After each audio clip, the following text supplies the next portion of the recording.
Hello friends, welcome back to literature with Neha. आज के इस वीडियो का हमारा टॉपिक रहेगा जॉन डन की famous poem O my black soul. ये पोयम लिखी गई 1609 में। ये एक सोनेट है, मतलब ये एक 14 लाइन्स की पोयम है। ये पोयम ली गई है जॉन डन के फेमस पोइट्री कलेक्शन से, जिसका नाम है होली सोनेट्स डिवाइन मेडिटेशंस। इस पोयम में बताया गया है कि जॉन डन अपनी लाइफ के लास्ट डेज में है और बीमार है। इस वक्त वो बहुत ज्यादा डरे हुए हैं अपनी डेथ से, क्योंकि उन्होंने अपनी लाइफ में बहुत ज्यादा पाप किए हैं और अब वो कंफ्यूजन में है कि कैसे वो अपनी लाइफ के सारे सिंस का रेपेटेंस करें, मतलब कैसे वो पश्चाताप करें। तो ये था इस पोएम का सेंट्रल आइडिया। आगे इस वीडियो में हम डिस्कस करेंगे पूरी पोएम के एक्सप्लेनेशन को, टाइटल को और कंक्लूजन को। तो बिना स्किप किए इस वीडियो को एंड तक देखिए। सबसे पहले हम डिस्कस करेंगे टाइटल के बारे में। तो टाइटल है ओ माय ब्लैक सोल। इस पोएम में पोइट अपनी सोल को एड्रेस करता है। पोइट अपनी सोल को ब्लैक इसलिए बताता है क्योंकि उसे लगता है कि उसने अपनी लाइफ टाइम में बहुत ज़्यादा पाप किए हैं और अब उन सिंस के कारण उसकी सोल पूरी तरीके से ब्लैक हो चुकी है। इसलिए पोइट अपनी सोल को ब्लैक बता रहा है और इसीलिए पोइट ने ऐसा टाइटल रखा है। फर्स्ट लाइन है O my black soul, now thou art summoned by sickness, death, herald and champion। Poet अपनी सोल को एड्रेस करते हुए कहता है कि ओ मेरी ब्लैक सोल, मैं सिक हूँ, मतलब मैं बीमार हो चुका हूँ और मेरी ये सिकनेस मेरी डेथ का बुलावा है। समन का मतलब होता है बुलावा, और मेरी ये सिकनेस ही डेथ की चैंपियन भी है, मतलब मेरी सिकनेस के कारण ही डेथ आएगी। अगली कुछ लाइंस में पोइट दो एग्जाम्पल देता है। इन एग्जाम्पल्स के थ्रू पोइट अपनी सोल की प्रेजेंट सिचुएशन को डिस्क्राइब करने की कोशिश कर रहा है, तो ध्यान से सुनिए। फर्स्ट एग्जाम्पल है thou art like a pilgrim which abroad hath done treason and durst not turn to whence he is fled. यहाँ पर दौ का मतलब है यू और पिलग्रिम का मतलब है ट्रैवलर, मतलब यात्री।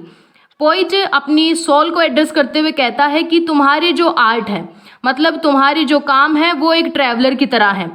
वो ट्रैवलर जो एब्रोड जाकर के, मतलब किसी फॉरेन कंट्री में जाकर के अपनी ही कंट्री से धोखा कर लेता है। ट्रीजन का मतलब है देशद्रोह, और अपनी ही कंट्री से धोखा करने के बाद अब उसमें साहस नहीं है कि वो अपनी कंट्री में वापस लौट जाए जहां से वो भाग चुका है, जबकि वो अभी भी अपनी कंट्री से बहुत प्रेम करता है और वहां पर वापस लौटना चाहता है। तो बेसिकली यहाँ पर पोइट अपनी सोल को एक ट्रैवलर बताता है इस दुनिया का, जो कि किसी और दुनिया से बिलोंग करती है और जिसने गॉड के अगेंस्ट जाकर के पाप किए हैं और अब उसमें साहस नहीं है कि वो वापस गॉड के पास लौट सके, जबकि वो सोल अभी भी गॉड से बहुत प्रेम करती है और गॉड के पास वापस लौटना चाहती है।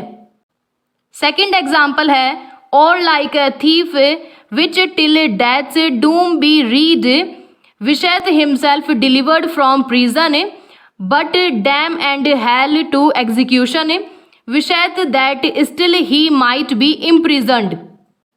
थीफ का मतलब होता है चोर। इस एग्जाम्पल में पोइट अपनी सोल को एक थीफ की तरह बताता है।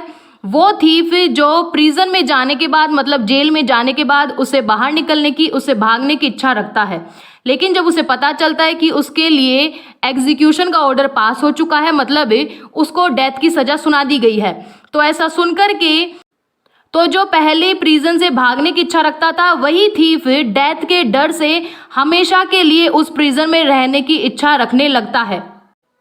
तो बेसिकली यहाँ पर पोइट ह्यूमन बॉडी को सोल के लिए एक प्रिजन बता रहा है, जिससे सोल हमेशा बाहर निकलना चाहती है, लेकिन जब डेथ पास आती है तो वही सोल उस प्रिजन में हमेशा के लिए रहने को तैयार हो जाती है डेथ के डर से। येट ग्रेस इफ दौ रेपेंट दौ कांट नॉट लैक। इस लाइन में पोइट सॉल्यूशन सजेस्ट करता है कि अगर हमारी सोल पूरी सिंसियरिटी के साथ, पूरी सच्चाई के साथ अपने सिंस का पछतावा करे तो हम गॉड की दया और फॉरगिवनेस पा सकते हैं। ग्रेस का मतलब होता है दया।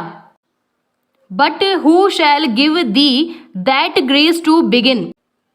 इस लाइन में पोइट अपने आप से क्वेश्चन पूछता है कि कैसे हम अपने सिंस का पछतावा कर सकते हैं और कैसे हम गॉड की ग्रेस पा सकते हैं। O make thyself with holy mourning black. यहाँ पर पोइट अपने क्वेश्चन का आंसर खुद ही देता है कि अगर पूरी सिंसियरिटी के साथ हमारी सोल अपने पापों का पश्चाताप करती है तो हमें फील होगा कि जो सोल अपने सिंस की ब्लैकनेस के कारण ब्लैक थी वो अब शोक की ब्लैकनेस के कारण ब्लैक हो रही है। मॉर्निंग का मतलब होता है शोक मनाना, दुख मनाना। And red with blushing as thou art with sin or wash thee in Christ blood which hath this might that being red it dyes red souls to white. Poet कहता है कि जो सोल अपने सिंस के कारण red है और blush कर रही है, मतलब चमक रही है, अगर उसे जीसस क्राइस्ट के ब्लड में वॉश किया जाए तो शायद वो रेड से वाइट में बदल सकती है। वाइट प्योरिटी का सिंबल होता है। तो बेसिकली यहाँ पर पोइट कहना चाहता है कि जीसस क्राइस्ट का ब्लड इतना प्योर और इतना पावरफुल है कि अगर उसमें हम हमारी पूरे तरीके से सिन से रेड हो चुकी सोल को भी वॉश करेंगे तो वो भी रेड से वाइट में बदल जाएगी, मतलब पूरी तरीके से प्योर हो जाएगी। तो बेसिकली इस पोएम के थ्रू पोइट रीडर्स को एक मैसेज दे रहा है कि अगर हमारी सोल पूरी सिंसियरिटी और पूरी सच्चाई के साथ अपने सिंस का पछतावा करें तो हम अपने सिंस की गिल्ट को थोड़ा कम कर सकते हैं और गॉड की ग्रेस और फॉरगिवनेस पा सकते हैं। और यही इस पोएम का सेंट्रल आइडिया, थीम और कंक्लूजन भी है। तो ये थी हमारी आज की poem O my black soul. I hope आपको ये पोएम समझ में। अगर आपको वीडियो अच्छा लगा है तो लाइक, शेयर, कमेंट और सब्सक्राइब करें। वीडियो को एंड तक देखने के लिए थैंक यू।